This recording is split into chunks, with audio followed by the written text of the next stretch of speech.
Welcome to another episode of the Never Settle Show. This is episode 2, if I know correctly. And things are a little bit different.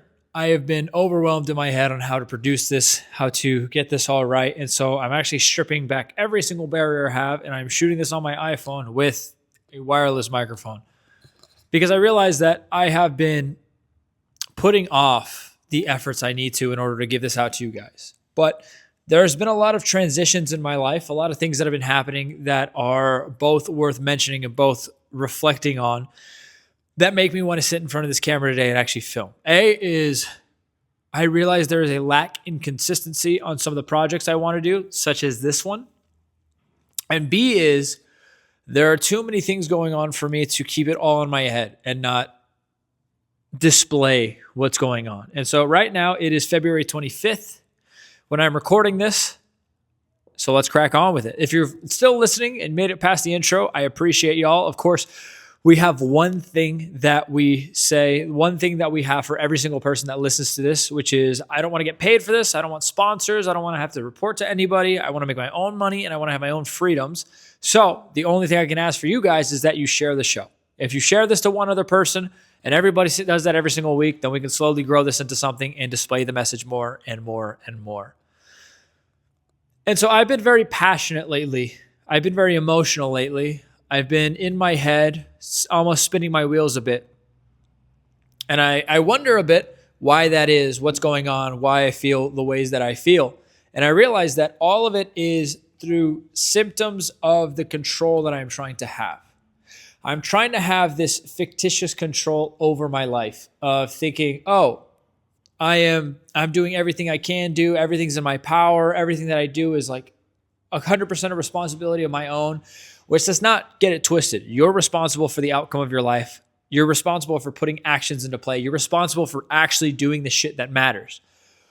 But that also comes with a big caveat that you have to trust. You have to have faith and you have to believe that things will work out, because you can do everything right and stuff can still seem like it's going wrong. And if you get stuck in this trap of, I'm doing everything right and nothing's turning out good, it is a very easy way to burn out. It's a very easy way to realize that you are pedaling your feet and thinking that an outcome is deserved. And the outcome, nothing is deserved. Nothing is going to come to you. Nothing is just going to will itself into your existence because you asked nicely. But if you don't ask at all, it sure as hell is not going to happen. And so I've been in this conundrum, I'd say, of thinking, why are things not happening the way I want it to? Why is the outcome so much more different than what I hoped it would be? And it's very simple, because it's not supposed to. If you're Christian in any sense and read the Bible, there's the book of Job, which I think is funny because I feel like I relate to that out of almost any other story. Because to give you a really, really quick summary of it, and you don't have to be religious to understand this, is in the book of Job, they talk about Satan and God say that let's essentially put a wager. Let's take your most faithful servant, which is Job. And the devil says, let me get your most faithful servant, the person that has 100% faith, never falters, never falls. Let me take him and let me drag him through the dirt of as much stuff as possible, the worst possible shit, so that he can flip and lose faith in you. Because faith is a figment. People will lose it. People will lose faith if life is not easy. People will lose faith if they're not getting the things they want out of life. So let me take him, the person that just seems to not have any cracks in his armor when it comes to you, and let's really put that to the test. And if you bring that side by side with somebody right now, where if things are not going the way you want, if it's not sunshines and rainbows, if you're not feeling good, if you're not getting these desires out of it that you hope, it's easy to quit. It's easy to push that off and think, this just isn't meant for me. This is stupid. Why would I do it? Like, I'm not getting the fruits of my labor. But the issue with that remark is assuming that you understand the timeline in which it takes to produce the fruit. See, with Job, he suffered every single day. It's like you only had Thursdays. You know, Thursday at work where you're almost there to Friday, but it's also you've worked the past 4 days and you're tired and you're just trying to make it through this day because you know that tomorrow, at least you get to know that you have the weekend after that. It's like every day's a Thursday and 100 times worse than that. But the point is that through every single Thursday, Job did not give up. Job did not blame God. Job did not blame the people around. Job did not blame himself. He did not say, because of these things, I now do not believe. And if you want to translate this to your belief in yourself, that'll probably work for a majority of you. But he did not just simply lay down and say, you know what? I'm tired of this. Like if God, if you truly loved me, I wouldn't feel this pain. I wouldn't feel this suffering. I would just move on with my life. I'd be sitting watching the sunset, drinking a pina colada, and having servants feed me grapes. I don't know. But that's not it. Now, Job cursed God, not literally, but was like, this sucks. I hate this. My life is horrible. Why is it like this? Why do I do this? But he cursed God every single day. And every single day he talked to God. And I want you to bring this parallel to yourself of you're probably going through something that sucks. You're probably going through something that you don't like. You're probably going through something that you're thinking, why am I meant to go through this? Why am I meant to go through all this suffering, all this tragedy, all this emotional turmoil? Why am I meant to go through this? And rather than thinking, oh my gosh, life hates me, so it's going to smite me with all of this bullshit and make me feel like a total loser. It's going to make me lose the confidence in myself. It's going to make me test to think who I am, my relationships, my family, my friends, my self-love, my self-worth. Why does it make me question all of these things? And rather than get upset and throw the blame and cast it out to everybody and say, if it wasn't for them, I would have a better life. You bring it back to yourself and say, but I can have faith that at the end of this journey, that all of these things were not obstacles, but they were milestones in which I was meant to surpass. I was meant to push past. I was meant to figure out. I was meant to discover my desire and push through. And I know I'm getting passionate, but usually I apologize, but fuck that. We are meant to suffer to the degree that we are willing to experience it. And what I mean by that is we are meant to go through things and realize the suffering that we're doing right now is not suffering at all, because suffering is a choice. Deciding that this sucks and I'm going to be mopey about it is a choice. Deciding that I'm going to feel bad about myself is a choice. And so we derive as much suffering as we tolerate. And rather than being thankful for the opportunity to get what we can out of these things, to get what we can out of these situations, to get what we can out of these lessons, we decide to kick the can down the road and feel bad for ourselves. And because we feel bad for ourselves, all it does is become this cyclical thing of I feel bad, bad things happen. I feel bad, bad things happen. I feel bad, bad things happen. When you can break that, you can step out of that. If you change your perspective on it to be grateful. Thank goodness I'm able to feel this pain. Thank God I'm able to feel this emotion. Thank God I'm able to feel what it's like to be human. Because if we can give that thanks, if we can give that gratitude, we can take the control. And remember what I said in the beginning, control does not mean control of outcome. Control does not mean control of your destiny. Control does not mean control of all of that stuff, but it does mean control of your movement. If you can move in the direction you want to, if you can move in the direction you're striving to, if you can learn from the errors of what you're doing, you can learn from the mistakes you made, you can learn from the turmoil you did, then you can move forward. But if you sit there and you cry, and you feel bad, and you sulk, and you somber, and you feel so upset about everybody else in the world, and you make them into villains, and you vilify the people around you, and you're stuck in this cocoon of sovereignty or self-sustaining bullshit, then you will never grow. And you will live your entire life thinking that every single person around you was a problem because, oh, they're fucking idiots. Oh, they don't know what they're talking about. Oh, look, they're stupid in their car. They're stupid in their money. They're stupid in their family. They're stupid in their girlfriend. They're stupid in this and that and the other. And you never looked at yourself in the mirror for a second and realized that the entire time you were pointing out, it was a one-way mirror. They could see you pointing those, and they didn't want anything to do with it. They could see you casting those stones, and they didn't want to be your friend. They could see you seething. And that's the life you created for yourself. And so when you suffer, when you're going through some of the worst shit in your life and you're wondering to yourself, why, God, am I going through this? Think to yourself, but how amazing will it be on the other side? Because I can tell you one thing. If we just sit there and we sulk and we complain and we bitch and moan and we think to ourselves, oh, it's not worth it. It's not worth doing. It's not worth moving on. It's not worth getting to that next step. It's not worth pushing ourselves. You will stay still. And you will only have been a ripple in a pond. But the thing about being a ripple in the pond is it means that you visibly can move water. You can make motion. You can make a disturbance. You can make a wave. But if you limit yourself to a ripple, a single drop, and that's it, then that's all you ever will be.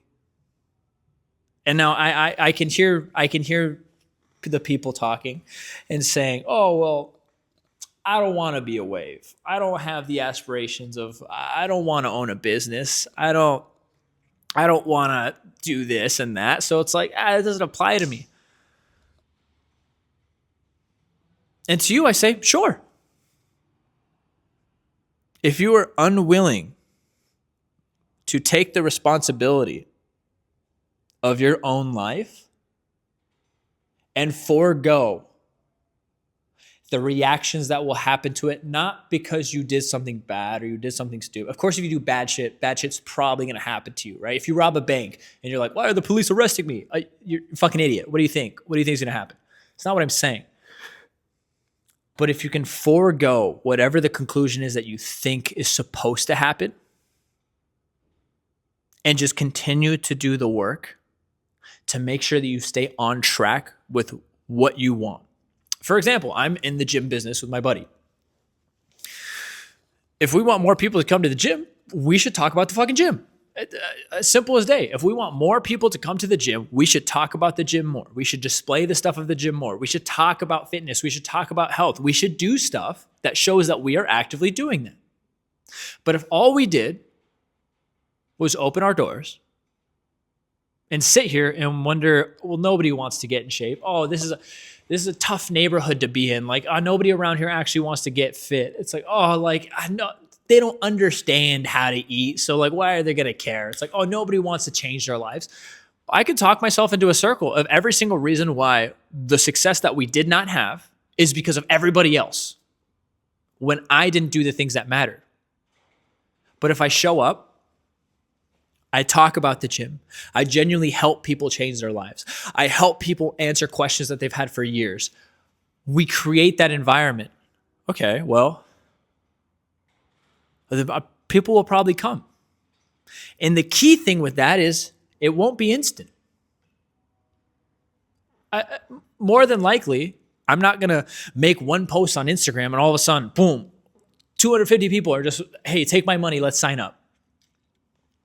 No. But if I make one post and one person 3 months down the line decides, you know what, that just is stuck with me, let's go have a conversation. And then there's traction. It's the same way as with Job, where he hated life in the sense of being miserable and going through all this torture because Satan was trying to make sure that he lost his faith. And every single day, he talked to God like you would probably talk to a pissed off coworker. Why did this happen to me? Why is this happening? What goodness does this do for me? Like what? But the important part is that he kept talking. He never lost sight of that. And so the same way that you have goals, you have desires. And talk's cheap, right? Talk is super cheap. That's a lesson that I've learned probably way later in life. I'm 26 now, about to turn 27. And I would blow smoke up my ass and everybody else's. And the issue is I did it publicly. I mean, I'm going to do this race and I'm going to do this fundraiser and I'm going to do this charity and I'm going to do this thing and I'm and I look back and I'm like, wow, I failed a lot of stuff. I did not fulfill on a lot of those offers, a lot of those promises. And so a mission for myself is working in silence. There's a lot of things that I'm doing in the background that I am not displaying online because it's the difference from proclaiming a belief and saying you're something and actually living those standards.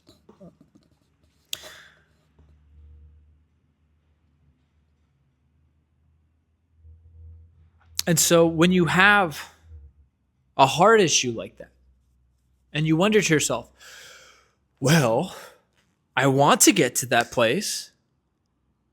And when I tell people that I want to get there, they cheer me on and I feel good about myself, but I just somehow can't get there. That's because it's talk. There's no action behind it. So it's like giving somebody your 2 cents. That's what it's worth. It's worth your 2 cents. If they gave you 2 pennies, you'd give that advice.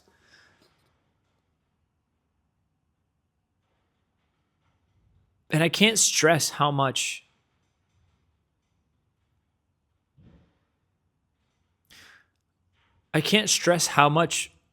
that faith, it doesn't even have to be your faith on the outcome. It doesn't have to be your faith in the ability to achieve at X result. It has to be your faith on executing the task correctly. And when that day is over, to do it again. And when things get hard, you have a death in the family. Your wife leaves you. You fall back into a form of addiction. A car crash happens.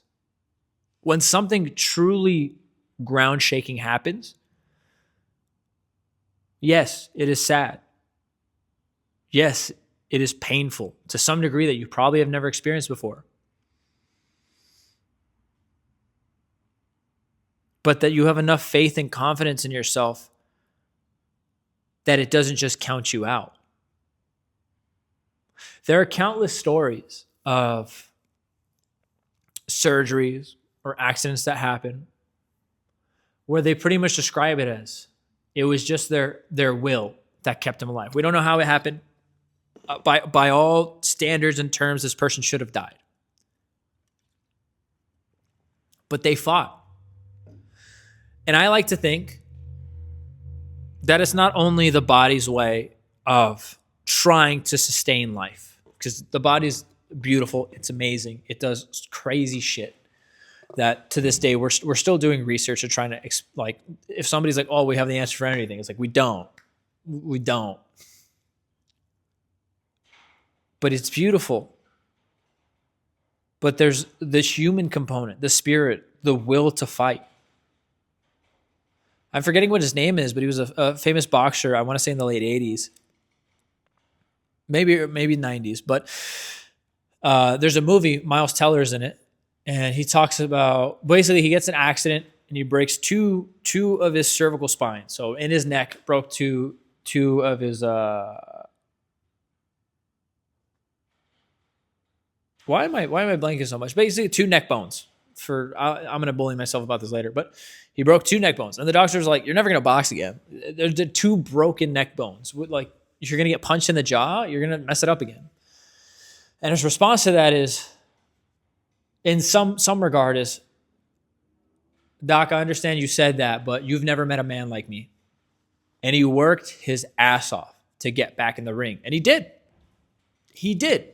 And that is on 2 parts. One is the miracle of the human body and what it's able to accomplish, given the right environments, the right circumstances. And the other is the will to heal and the will to survive. And so we can't forget that. We are incredibly resilient creatures with incredibly high potentials. And the second that we treat ourselves as victims and soft-shelled beings, we lose all of the advantages that we've had, all of the advantages that we've built up, all of the advantages that we are gifted with to go out and do incredible things. There has never been a victim who stays a victim and accomplishes amazing things. They go on the offensive. Somebody did something heinous to them, and they did not stand by after that. It was an instant. It wasn't the very next day, but they made a decision that I cannot just lay here, roll over on my back, and die over this. I need to do something. And that process is painful.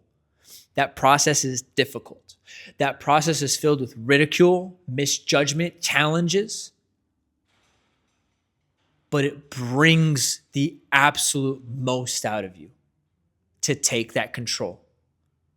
So I invite you to open your eyes for yourself. Look at in your life where you are blaming others, where you're pushing off the responsibility, where you feel like, oh my gosh, if it wasn't for them. And bring it back to yourself and develop that faith. Because nobody's going to do it for you. Not a single person is going to do it for you.